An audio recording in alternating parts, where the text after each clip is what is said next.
with all due respect.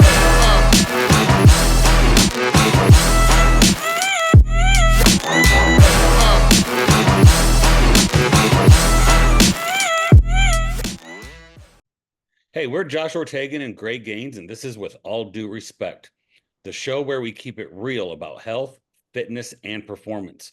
From weight loss to sports development, we're covering the conversations that matter. Follow us on Instagram at Phenom Fitness, PHNM Fitness, and visit www.phenomfit.com to check out our training programs, coaching, and gear built for real results. Let's get into it. It's cool out. Lucky you. What's Uh, what's the weather like there at the well, beach? I guess, yeah, it's 66 here. I just had to check. It just feels warmer because it's raining. Like it just feels humid, you know? But I'm very excited for it to be Yeah, sweater weather. below 80. Sweater weather. Yeah, it's supposed to be below 80 for the next week. I'm just not me moving to the beach, love being at the beach, but I am not a warm weather girl. I am a cold weather girl through and through. So, Yeah, I have bought a series of matching sweatsuits because I'm old. And sweatsuits, yes, like top like, bottoms that match. sure. Like I Do got we still call them sweatsuits? I don't care. I don't know what they're called. But that's Are like they windbreaker material? no, they're like heavy cotton hoodies Okay. and sweatpants. Does they say juicy on the ass? No, but I should. I should because those were awesome. I always think We Jennifer almost Lopez. did we almost did matching juicy sweatsuits for my bachelorette. Dude, you know what's funny? The algorithm is showing me Von Dutch clothes. I haven't heard Von Dutch in a long time. I'm getting targeted for Von Dutch stuff, and I'm That's like, oh, hilarious. I must be posting some really douchey stuff. Yeah, for Like sure. Von Dutch commercials. And here's the deal. I went through it and I'm like, I kind of like that. Yeah. But I bought a matching Adidas velour tracksuit. Yeah. I mean, I love a matching tracksuit. You know who has really good like basics for that kind of stuff? H&M. Old Navy. Yeah, yeah. I'm not really, you notice the wide leg boot cut thing is in now. Struggling with that. And low-rise jeans are back in. Have you seen that? Low-rise jeans. Yeah, I'm like a mid I've always been a mid-rise. Like I don't need high rise, but like right at my belly button is good. I have a very thin waist for a dude that is shaped like me. And back in the day, I'd wear like low-rise jeans because I always had like those ab things and those muscle on the side, and I thought it looked cool. But Yeah. uh velour tracksuit, and then I bought a lavender tracksuit. And here's the deal: I like white shoes, and I think I'm not. And I got like a little gray in my beard. I'm not opposed to playing shuffleboard in the old folks' home in a matching velour Adidas tracksuit and, Listen, I'm about it. and just chilling and talking to old people. Like Yep. I think I'm 48, moving into an old folks community home that's kind of does activities. I'm down with it, man. I'm not opposed to it. Let's cross that bridge in like 40 or 50 years when we get there, I okay? don't know. I got the matching tracksuits. I think shuffleboard's kind of fun. I could live in South Miami and do that for the rest of my life and just kind of hang out. Yeah, it depends on like the morale of the old people retirement neighborhood Well, you're or gonna have old folks home, right? old folks home, right? You're gonna have. I always think of.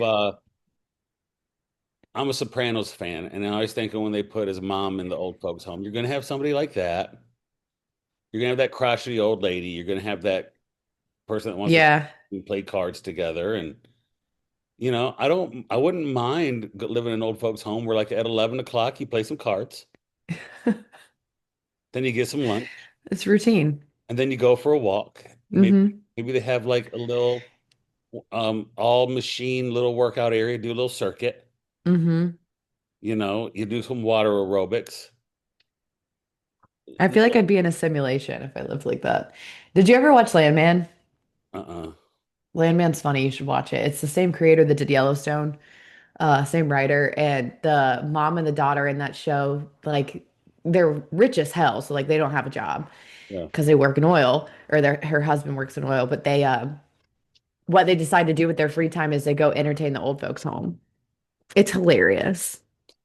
They take them to a strip club. Now, we've talked about this before. Old people are some of your favorite people. My favorite people in the whole world. The whole world. There's a Like if there's I could birth an old person instead of a baby, like Benjamin Button, like in reverse. yeah, like I There's come out of the adorable. womb telling me like stories from like my grandfather is 93. He's my favorite person in the world. He tells me the same five stories every time I see him, but every time it's like more animated. And it's his favorite five stories every time I see him. It's the best. It doesn't Like get old. there's nothing like it. There's a girl on social. I think she coaches people for nutrition. She used to compete in fitness and all her stuff. I see all her stuff because we probably have similar stuff. And she started sharing. She started dating this dude, and he interviews elderly people and has the podcast is. And I might clip this and tag her in it to see if she can you can find it. He finds people who are older and he brings them on his podcast. And he just has conversations, and I've watched clips, and it's really awesome because like these are just some normal old people. You think normal people you see at the bank, Hmm. at the grocery store, and they share what they've gone through in life, and you're like, man, we probably need a little bit more of that, a little Yeah, wisdom, right? And I'm like, that's a really cool idea for a podcast. it is. It's just there's so much like I mean, there's obviously a lot of history with people that are older than us, but just like the stories of how my grandfather was in the Navy. So like the story of how him and my grandmother met. And my grandmother moved from like beautiful coast of California to I think they moved to Honeypath. My granddad brought her to Honeypath, South Carolina. And the story of her like coming from California to South Carolina, she's like, "Where the hell am I? Where did you just bring So me?" 93 years, what I don't do the math, dude. 20, My grandparents were born in 32 and 33. Um, 1932. Where?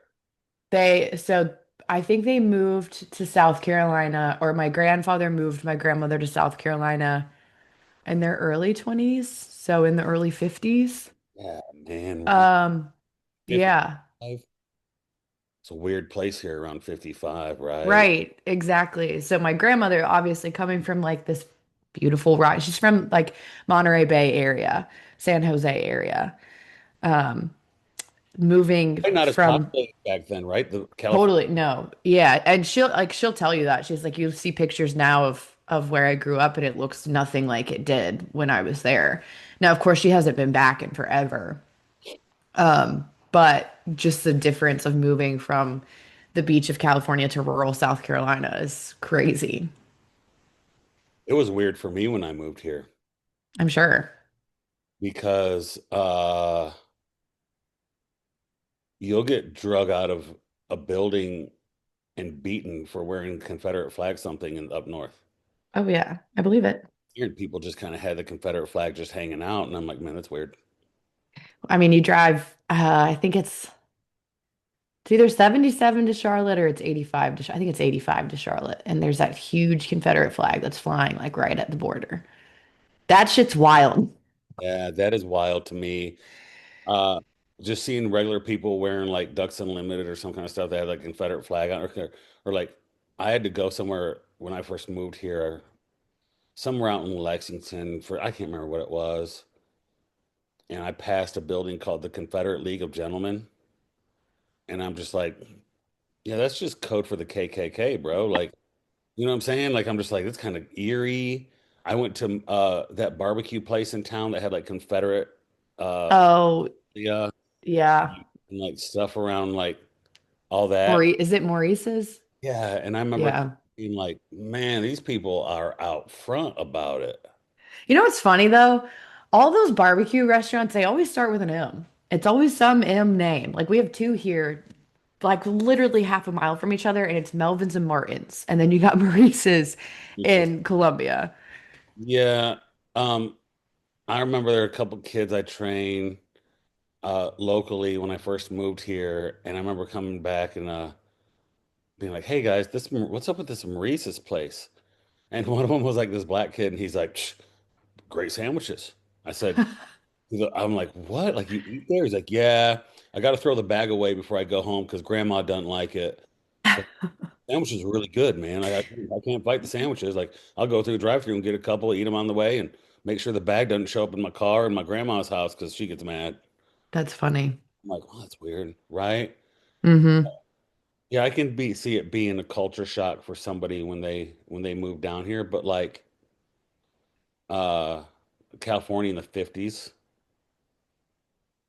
right? That's pretty cool. And Mm-hmm. your grandfather's 93, Yeah, my grandfather's 93, my grandmother's 92. moving, like still Not as much now. They're moving, pretty bro. Like yeah, like how much can you expect them to move in that? yeah, they pretty much sit in their chair for the most part. It's hard for them to get around now. Um, but still mostly with it. I mean, I try to call them every other week or at least every week and they're still with it. They just require a little extra help now.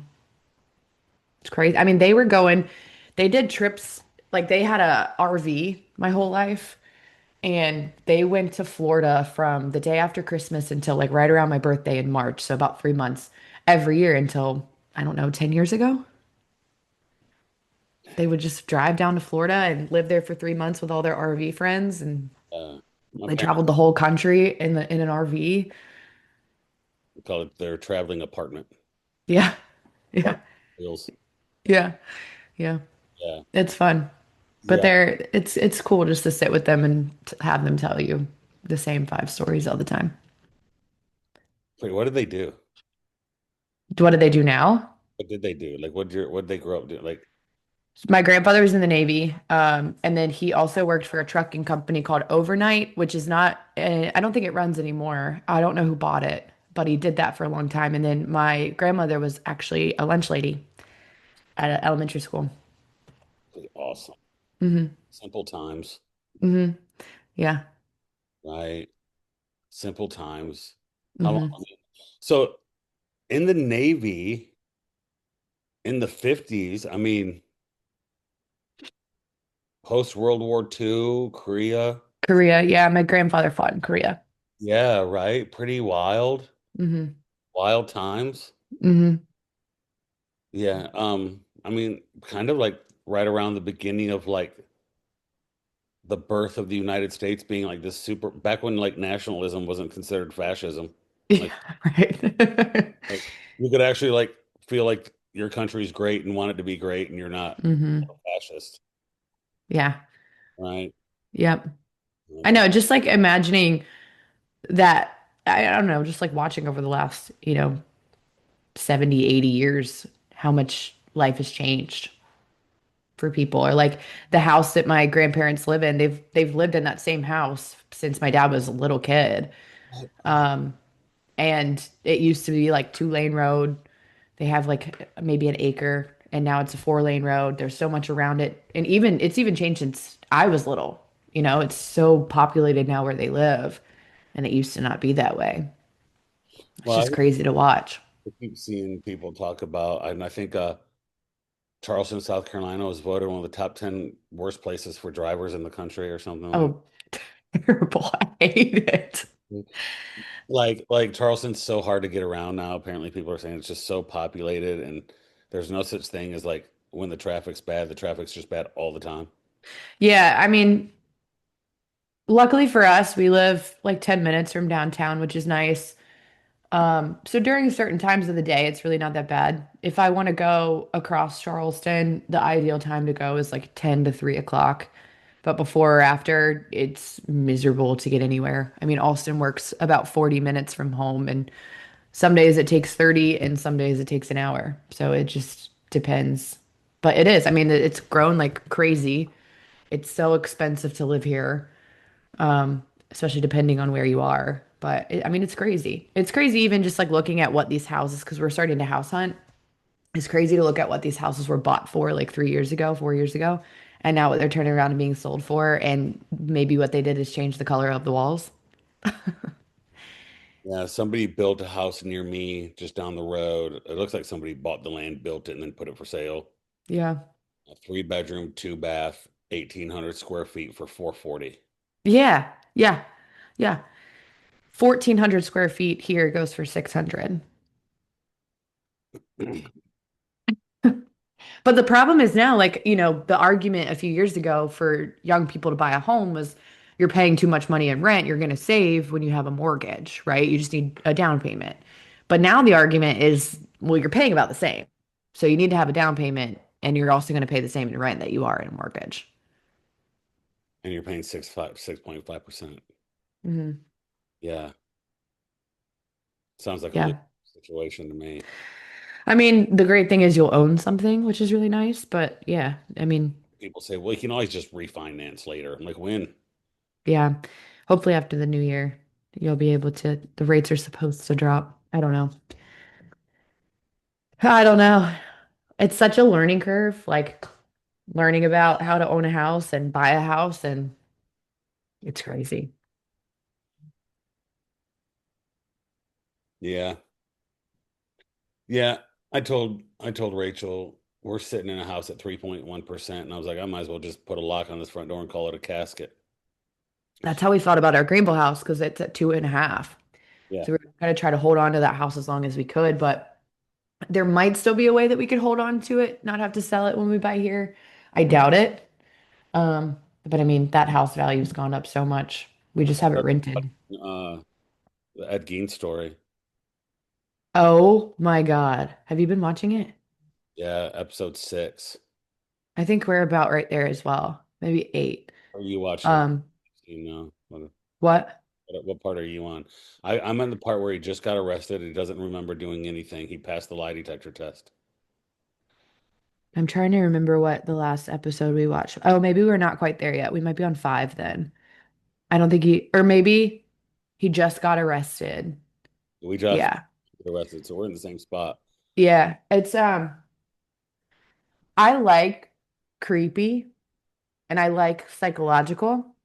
This is disturbing. It's not as disturbing as the Dahmer thing. I think it's more disturbing. I couldn't finish the Dahmer thing.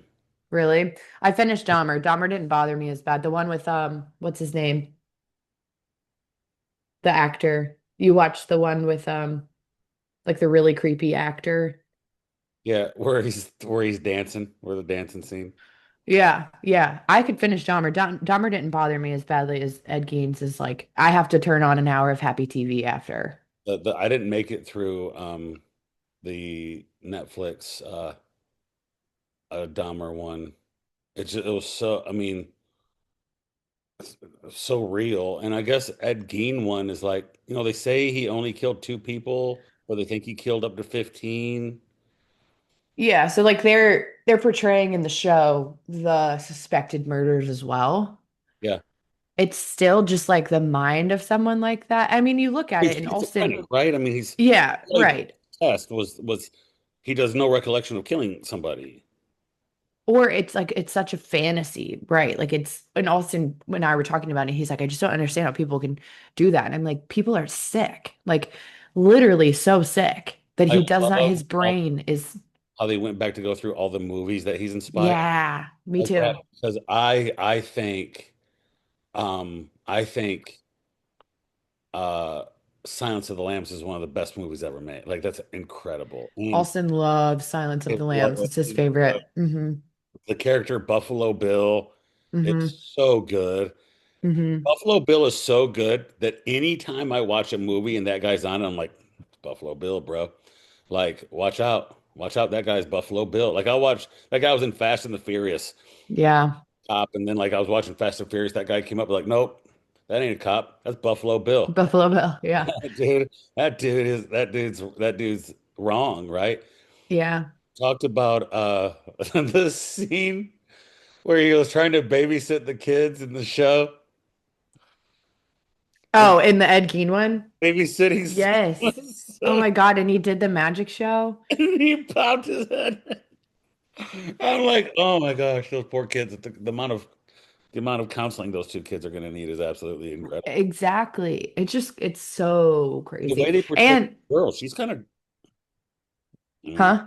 The girl's kind of creepy. Oh, Suzanne. The Is that girl, her name? Or Adeline, I mean. I think Adeline. Suzanne's Adeline. the girl's name in real life. Yeah. Have you seen a picture of what she actually looks like? Mm. Ooh, Oh, really? looks real creepy. Really? Yeah. Kind of like the dude that played Pennywise in the second It movie.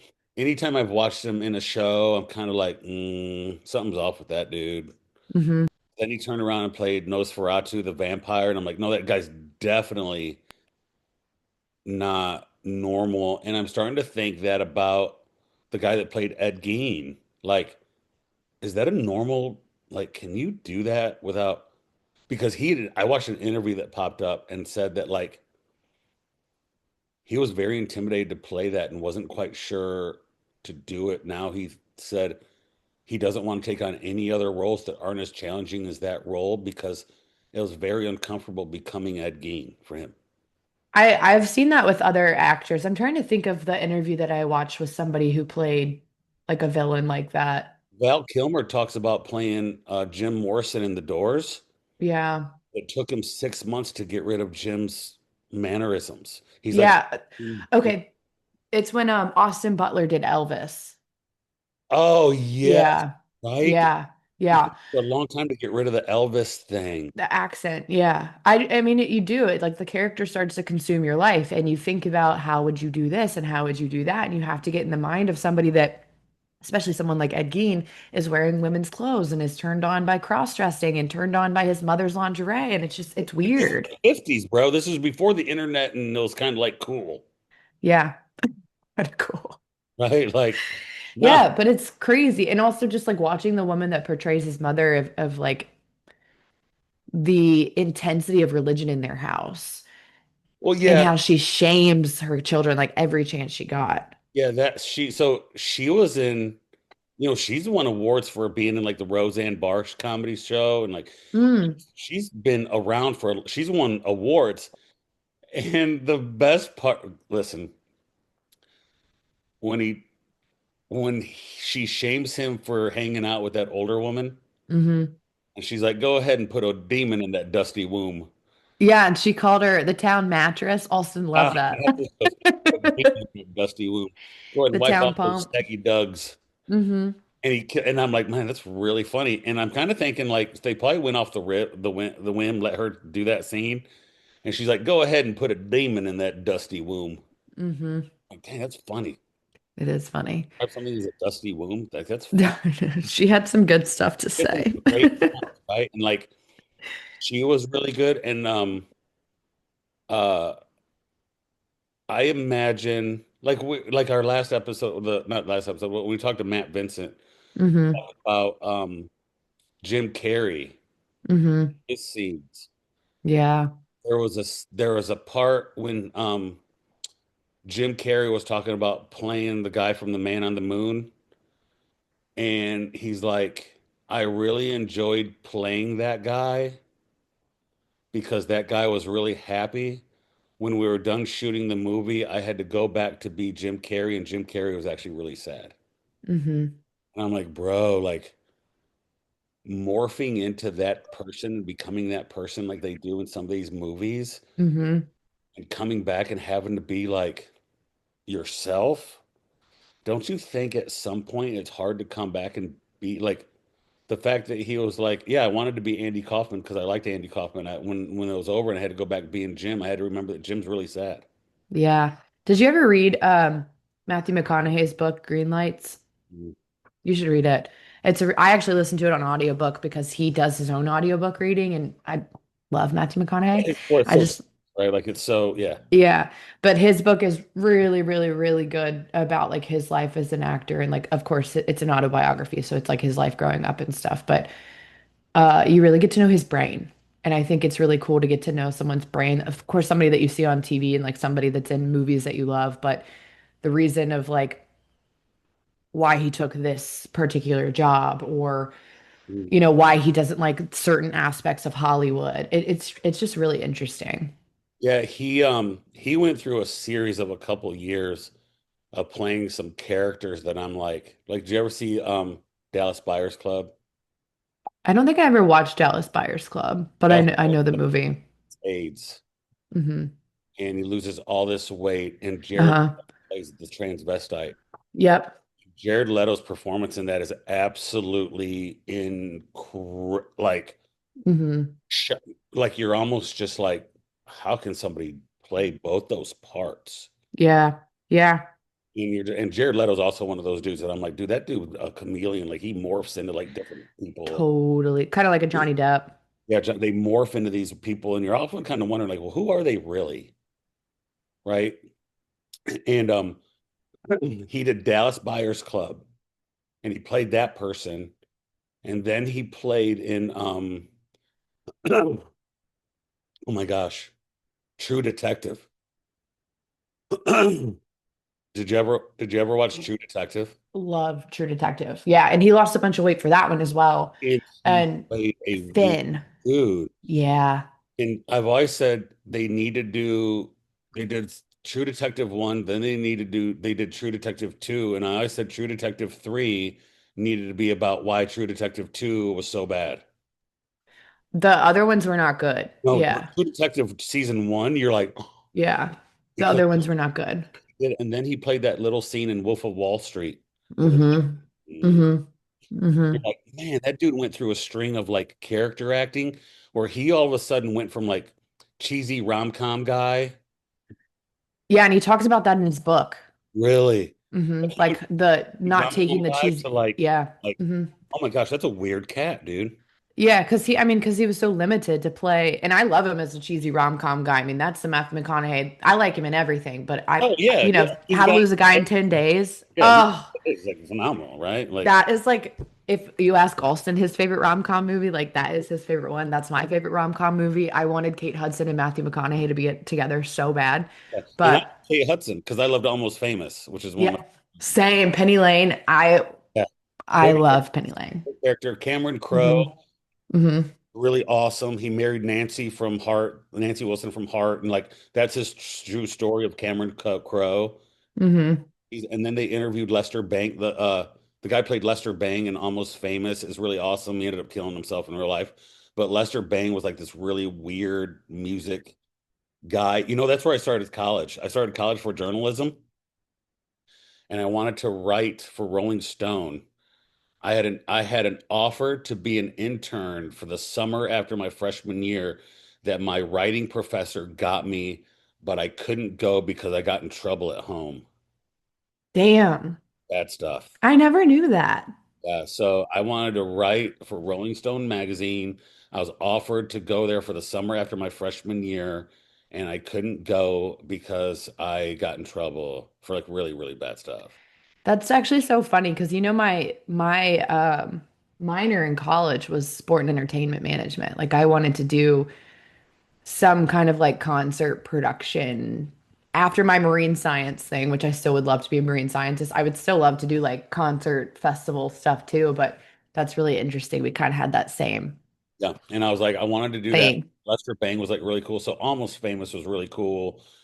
And then yeah, Matthew McConaughey went from like that dude to like Mr. Serious rom-com guy. Yeah, get your dog. Bring your dog in here. He's being terrible. Mr. Serious from rom-com guy to like Mr. Serious movie guy, and you're like, man, that dude, like, is he normal? I think he's normal. I just think he's kind of a hippie at heart. Like he's just kind of a roamer. You really should listen to the book or read the book. It talks about like him living in Australia as an exchange student, him traveling through Europe on a motorcycle. Like he just has a really cool outlook on life. And I think obviously that shaped him as a human being and as an actor. But it's funny too, because at the same time, he's like this hippie-esque, funky guy, but is like a frat boy from Texas. Yeah, yeah. And another one of those is like Daniel Day-Lewis. If you know Daniel Day-Lewis, I know who he is. Yeah, I don't think I watch a lot of stuff that he's in. he's really picky. They say about he's got a new movie coming out, and they say Hmm. very picky about the characters he plays. But like, Gangs of New York, where he plays Bill the Butcher, you're just like, Hmm. that guy's pretty incredible. And those character actors that get into those characters that brain is really interesting to me. Totally. That Yep. lock in and become almost become somebody else. Yeah. Well, that's the cool thing that you were saying about the Ed Gein series is they kind of dive into all the movies that were based off of him. And like, I mean, Albert Hitchcock, his like Psycho was insane for the time that he I didn't released realize it. how insane it was at the time. Yeah, like there wasn't really Horror. grotesque movies like that. Like, and that was probably the first turn of people, I don't want to say being obsessed with, but we are kind of obsessed with like true crime and being interested in the mind of a killer. And that's why there's so many documentaries now on these serial killers. And it's really interesting. I did a film crit class in high school that I really loved. I And took it's a just, film class in college. I took a film class yeah. in college, because like I was really into those types of movies. Hmm. And I'm telling you, um God, who's the serial killer that was in Washington area? Ted Bundy. Bundy. The Ted Hmm. Bundy documentary, I was like glued to it, and I'm like, Yeah. he had like 136 IQ Hmm. and was like really intelligent, and like all those things that happened before, um, like DNA testing and all that kind of Yep. stuff now, and like all of that, I got really into that, and he like was his own attorney, like that was really interesting, and like Hmm. um. Jeffrey Dahmer one, like I said, scared the crap out of me. Jeffrey Dahmer one, I'm like, oh my God, like that's scary. But It's intense for sure. Yeah. um, there is a part of the Ed Gein thing. I hate to say, like this sounds to say, there is a part of the Ed Gein where you're like, I kind of feel bad for the dude. Oh, but that's the whole thing. And I think, I don't think it's weird. I don't want to say to feel bad for a serial killer, but I mean, you do look at his childhood, you look at his illness. There are some serial killers that are just evil, right? There are some that you just like, I don't relate to you, whatever. I That was like the at Night all. Stalker. Richard Ramirez, the Night Stalker. I don't think I watched that one. Richard But Ramirez, the Night Stalker, and they put a lot of stuff around like the occult and Satanism, and you're like, dude, that dude just hmm wiped out. crazy. Yeah, like you're just crazy. Boom, clear it. Yeah. Or like you listen to the Marilyn Manson stuff and you're like, that dude's just a fucking nut. Yeah, He's yeah, just a nut. yeah. But then you do like you watch somebody like Ed Gein, or I think Jeffrey Dahmer too, like just abused his children, whether it's physical or emotional, and then also diagnosed with a mental illness. And it was before we really could diagnose mental illnesses like that, Yeah, you know? schizophrenic in the 50s. What they do if you're schizophrenic in the 50s, give you a lobotomy and stick you in a.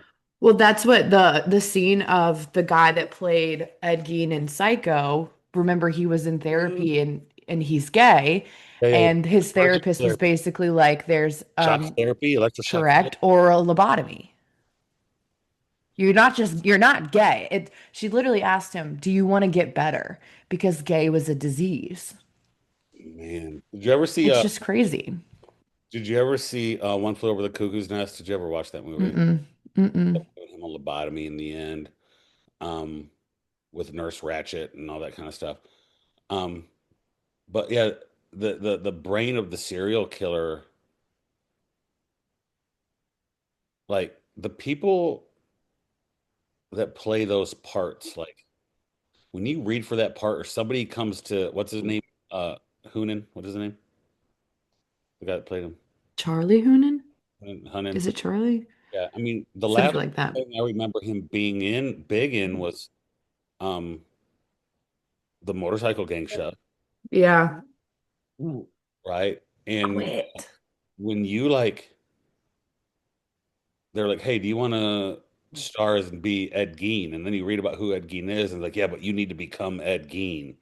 Like, part of me was like, I don't know if I'm mentally grounded enough to come home to my family. You know what I'm saying? Well, Like, that's what I'm saying. It's such a disturbing role.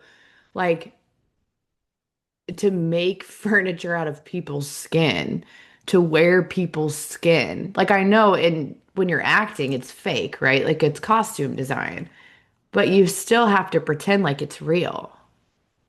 like they said in the show, he passed a lie detector test. I want to know if that's true. Yeah. If it is, then now you got multiple personalities and you don't. He's like, "Did you kill so and so?" He's like, "No, I don't recall that." I do think it's true. I was trying to read up on a little bit of it when we were watching it 2 nights ago, just because I think watching it and then also reading the real story is really helpful for me to like identify certain parts. And Yeah, I it do. is kind of all over the place a little bit. Like it jumps back and forth between his story and in the future when they're uh, like making movies about him.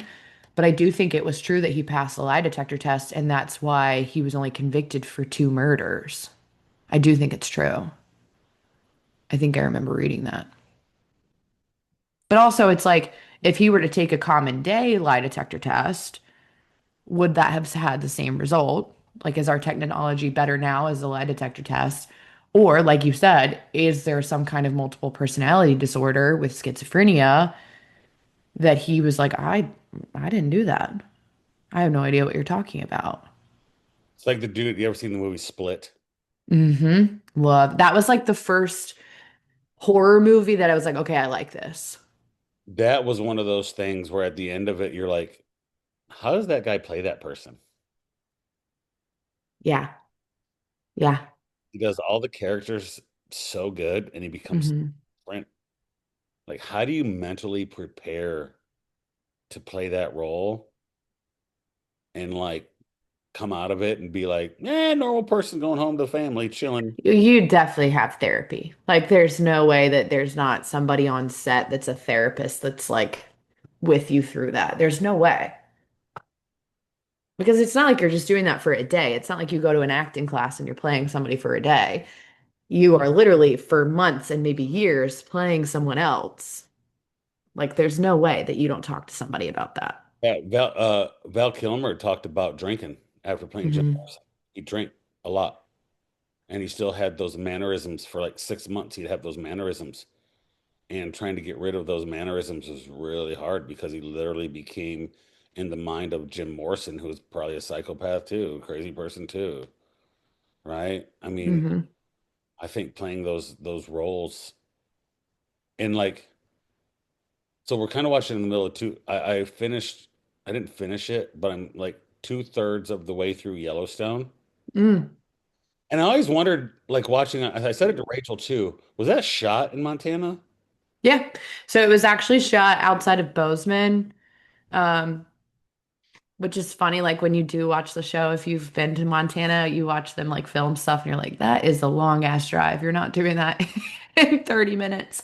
But yeah, so it was actually shot in Bozeman or outside of Bozeman. And then like when they go into town during the first couple of seasons, it's Bozeman. The courthouse that they're in later on in the show is in Missoula, actually. Okay. I saw them filming it, and it was they'd filmed one of the bar scenes in one of my favorite bars in Missoula. The ranch is in Darby, which is like an hour and a half from Missoula, and I think they did some stuff in Helena and Idaho as well. Okay. Um, I always wondered watching that show. I was like, well, Grace from there. I wonder, from there. I wonder if that's accurate scenery. It is. Yeah, the scenery is super accurate. Like when it's a lot of rolling hills in Montana, like tall rolling hills. And then obviously you have the mountains as well that kind of surround the town. So like all of the towns look like valleys. They just sit in a valley. And then you've got rolling hills and mountains around. But yeah, I mean, the scenery is very accurate. You know, the girl that played the dude's wife, she was Native She's from American. Colombia. Yeah. Damn it. Yeah. Yeah.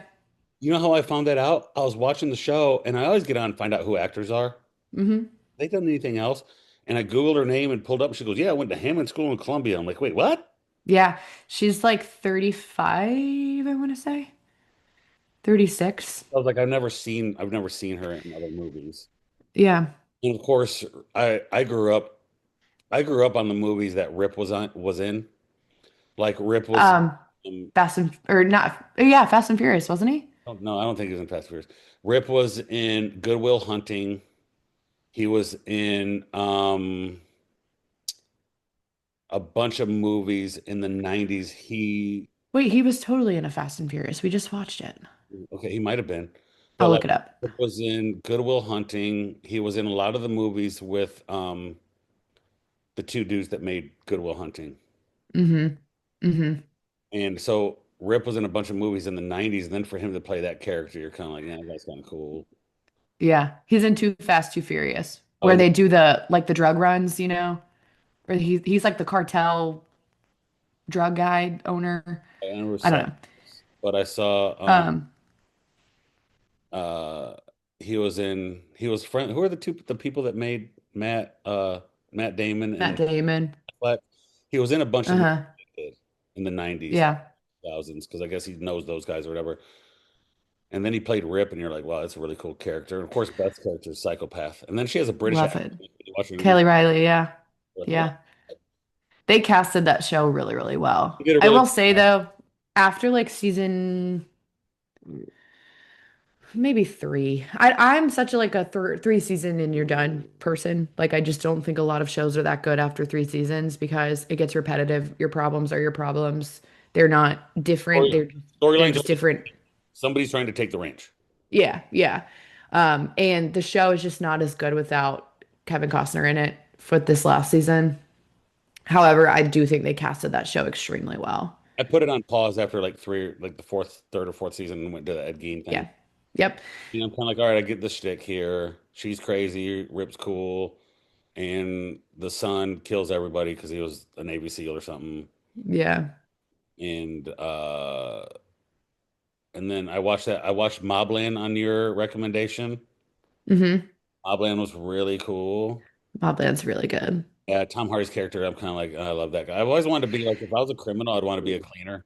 Like, But that is like him playing that character, his demeanor is you. That is you. yeah, yeah. Rachel's like, you really love the fact that Gray wanted you to watch that movie because she said that Tom Hardy. I said, yeah, I love that. I love that Gray said that. Like, it kind of boosted me up because I mean, one of my favorite movies of all time is him playing Bane. Oh yeah. And I'm like, Yeah. that character is so awesome. And I've always watched Tom Hardy movies. When he played the criminal in England, there's a movie called The Drop. Mm-hmm. Plays a bartender, but he's also like a killer. And so that character, and I'm always like, I've always wanted to be, if I was like a criminal, I'd want to be like the Rip guy, or I want to be like him in Mobland. Nobody really knows who he is, but when he shows up, it's not good. Right. Exactly. It's just like quiet He will fuck you up. make problems go away, Yes. right? Yep. Problems go away. So I'm kind of like the character, and he's so loyal. And both of them, they're so, dude, they did a really good job in Yellowstone explaining why Rip was so loyal Mm-hmm. His story. Yeah. that he would do anything because he Mm-hmm. wants to save his life. Mm-hmm. And I'm like, dude, that kind of loyalty, first of all, it could be dangerous. Mm-hmm. Like, both of those people were so loyal to the cause. Mm-hmm. And I always like the idea of being the guy that shows up and makes problems go with the cleaner. The cleaner's always the Yep. best guy, right? Like, I always like that guy. And like, did you ever watch Ozark? Yes. So Ozark was one of those shows where I'm like, yeah, I'll watch it. Everybody says it's good, and I watched the whole season like this. I was like, oh my gosh, that was It's incredible. crazy. Yeah, that's a crazy show. The guy that followed around. Now, what's crazy is the girl from Ozark that played the attorney also played the bad girl in Mobland in the end. Mm-hmm. Mm-hmm. And do you remember kind of like her bodyguard assassin in Ozark? The guy that he killed the. Yes. I remember watching Ozark. I'm like, that's the guy I want to play. The I cleaner. want to play the guy that's like the cleaner that just never says anything, but when he shows up at your front door, you're like, nah, but he's dead. I'm gonna die. Yeah. Yeah, I'm like, no, that guy does all the dirty work. I love Mm-hmm. that. I love that character. Yeah. I love that, I really liked Mobland because what's her face? I like characters that make you hate them.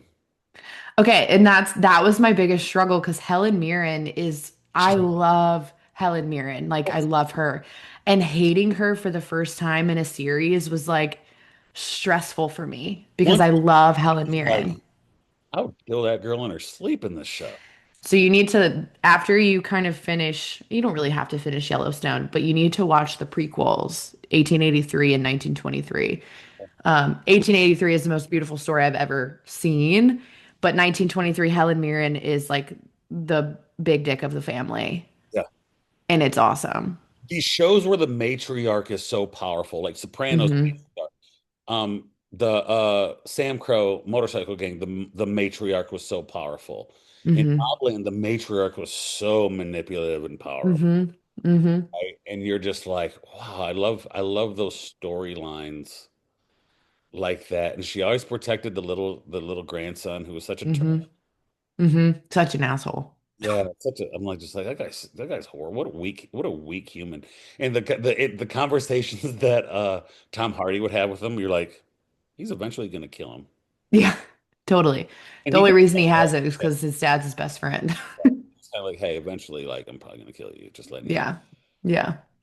I'm eventually gonna see because I don't know what else the shows I loved was I got obsessed with Peaky Blinders. I can't get into Peaky Blinders. I've tried so many times and I love Cillian Murphy and I just like it's a little it drags for me. It Does kind it? of drags. Oh, Yeah. his character is so like non-reactive crazy that you're just like, dude, you can't emotionally touch that dude. Hmm. You can't connect, you can't get to him at all. He's too Hmm. emotionally, and that's how I feel about the cleaner guys and Tom Hardy and Mobland. I remember being like, dude, you can't shake that dude. Yeah. And like that was what I loved too about Tom Hardy and Mobland is when he confronted that little shit about dating his daughter, and he mind fucked him. He was Yeah. like, "Listen, it's okay. I'm gonna love you through it," kind of thing. And the kid was like, "What? In the back of What do his you head, mean?" still use something. Hmm. Yeah, those are all. Yeah, I got very hard for me to find a show because I'm so picky Yeah, on shows, right? I just can't sit down and watch anything. It needs to be same. a It little bit. needs to be super interesting, super like I have to think about it. I need something that's going on. I think Alston did start Mayor of Kingstown, and he said he liked that one. I never watched that one with him, but that was another one that was kind of like, I guess, crimey and whatever. Watches all the real crime things. Yeah, All same. So do we. we watched the one about and this one reminded me of you, and it was horrible. It reminded me of you. I don't know why it reminded me of you. I hope this never happens to you. Great. But, the couple that started traveling through the country in their van, and Gabby Petito. yes, Hmm.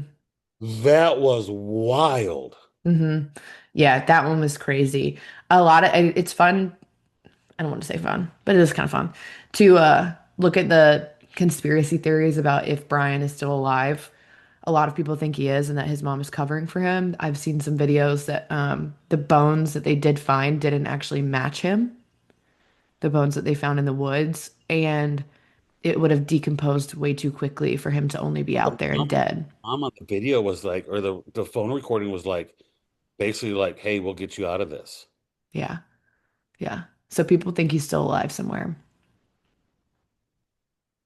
That one was. I remember starting that one thinking like, "This is gonna be boring. I don't want to watch this skinny little girl going through the country." Yeah, I'm just like crazy, and like it was interesting. not see the warning signs that that dude was not normal. I mean, how do like when you're in love with somebody, you don't. And they got like engaged and together like so quickly, you really don't see anything in the first year. Like, I mean, your first year of your relationship, it's like so honeymoon phase, you know? You You're don't like, you start want seeing to red get out. flags till after.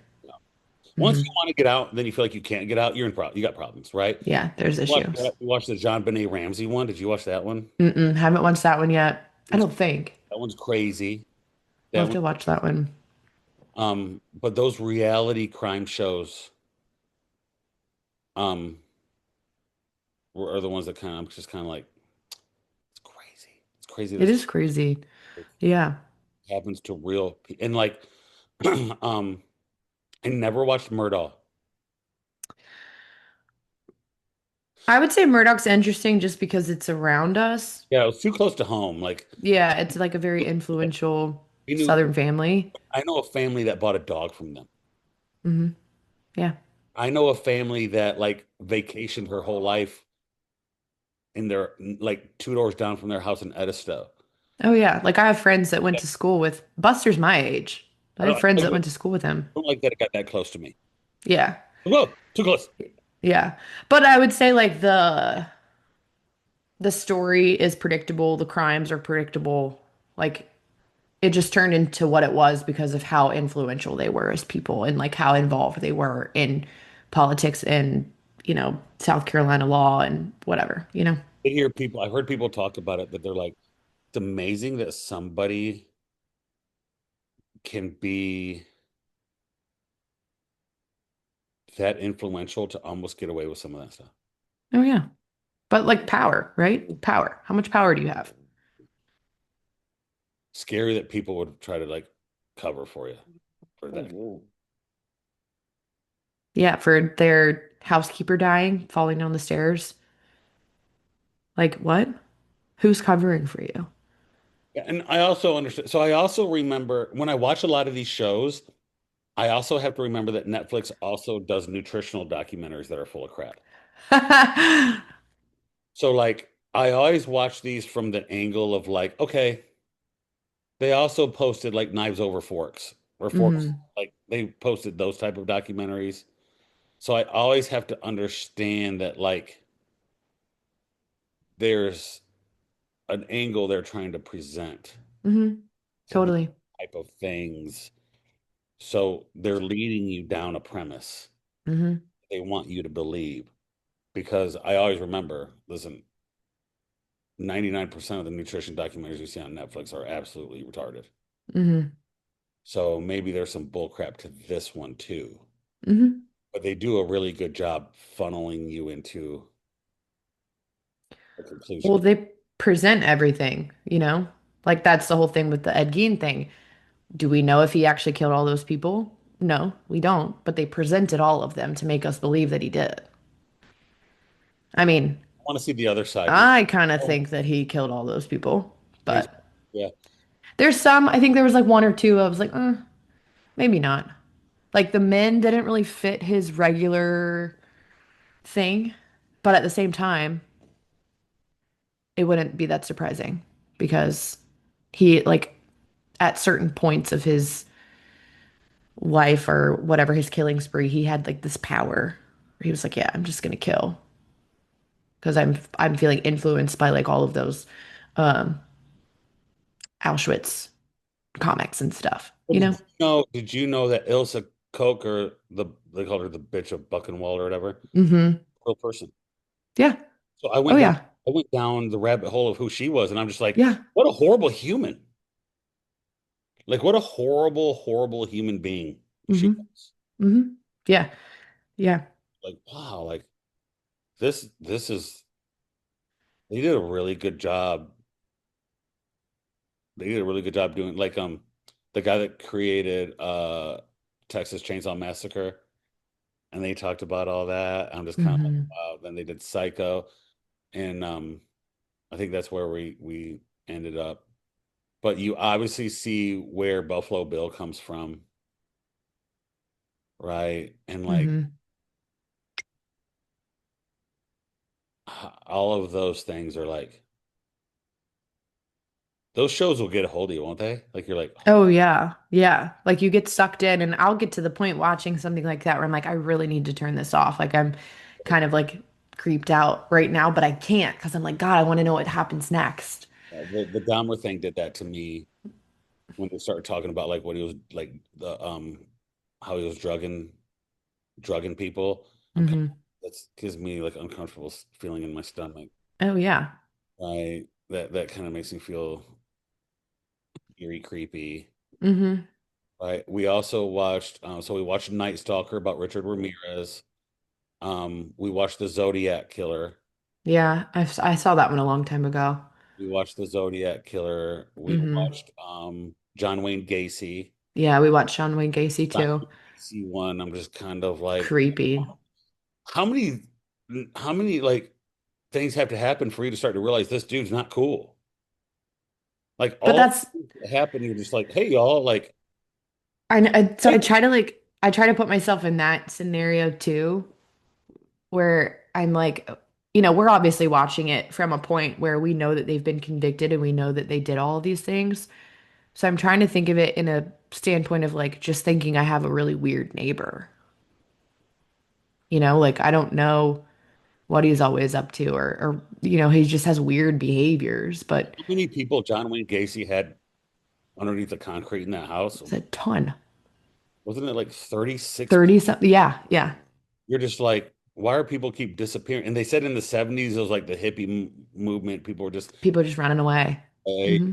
John Wayne Gacy would find them, kill them. And then like the girl he married kind of knew a little bit about him. Well, that's the thing about Ted Bundy was he had the girlfriend for 7 years.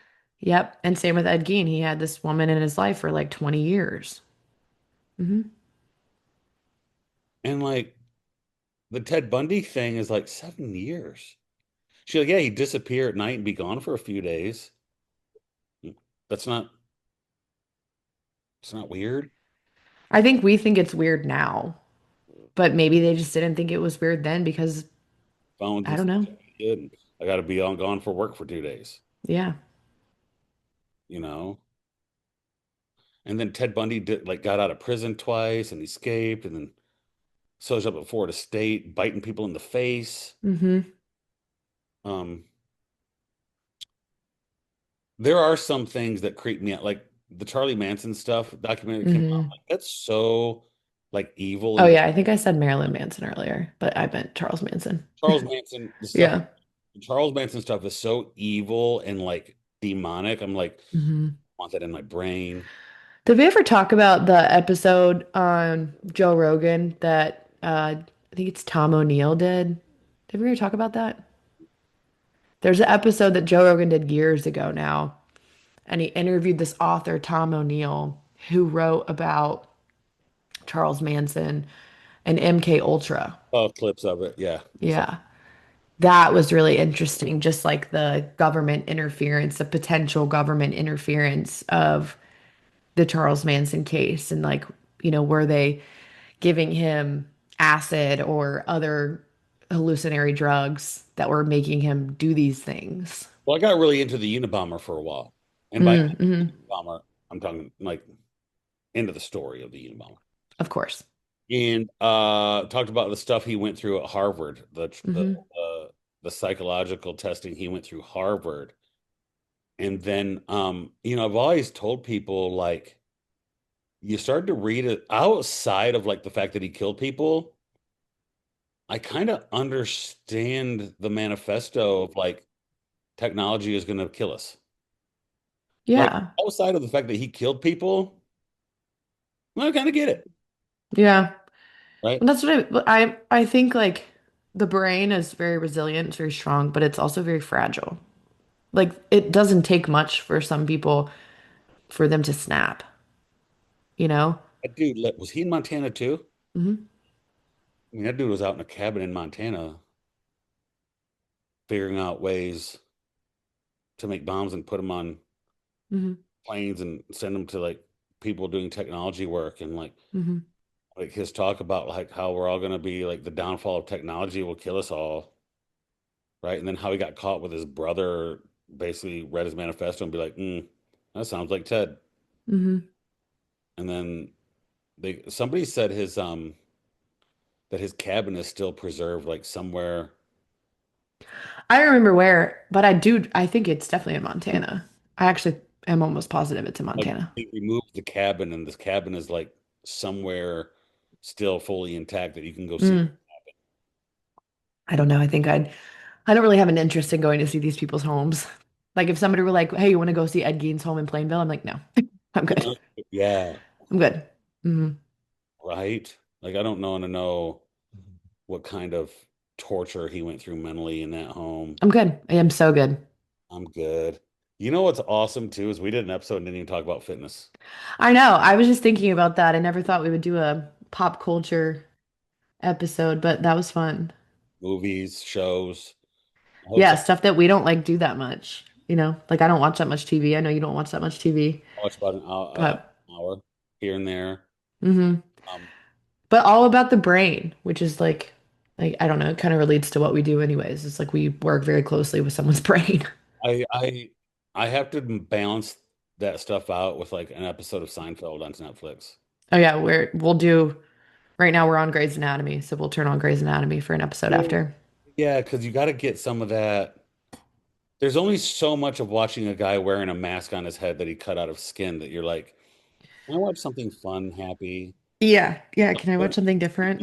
somewhere I can kind of like just kind of phase out for 20 minutes before I go lay in bed after this episode. Yeah, You you know, all right, I guess that's episode 70, whatever, pop culture. yeah. Fun. All right, we'll see you. Bye, y'all. I don't even know how to stop this anymore. Boom.